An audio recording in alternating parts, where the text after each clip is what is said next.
ఒకప్పుడు గేలిలీలోని కానాలో ఒక వివాహ వేడుక జరుగుతుంది.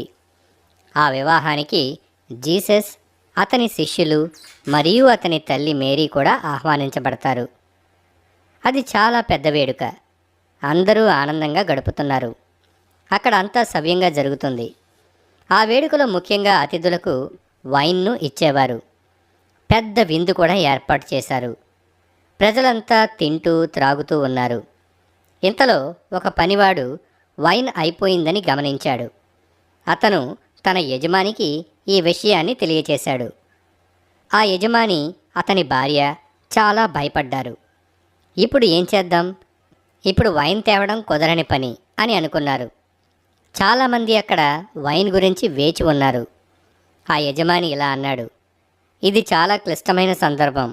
ఏం చేయాలో నాకు పాలుపోవటం లేదు అన్నాడు. జీసస్ తల్లి మేరీ వారి మాటలు వింది.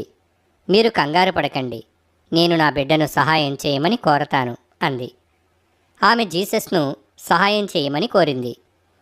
జీసస్ తను మహిమ చూపడానికి సమయం ఇంకా రాలేదని చెప్తాడు. కానీ అతని తల్లి తప్పదని పట్టుబడుతుంది. జీసస్ సరేనంటాడు. జీసస్ ఆ 6 ఖాళీ జాడీలను చూస్తాడు. పనివారితో ఆ జాడీలలో నీటిని నింపమంటాడు. ఆ జాడీలన్నిటినీ నీటితో నింపిన తరువాత ఆ నీటిని గెస్ట్లకు సర్వ్ చేయమని చెప్తాడు. పనివారు ఆ నీటి గ్లాసులను సర్వ్ చేస్తారు. అతిథులు ఆ నీటిని త్రాగి, ఇది అద్భుతంగా ఉంది, దీన్ని ఇప్పటి వరకు ఎక్కడ దాచారు అని అంటారు. ఆ వేడుకలో జీసస్ చూపిన మహిమ జీసస్ యొక్క తొలి మహిమ. జీసస్ శిష్యులు జీసస్ మహిమను కొనియాడారు.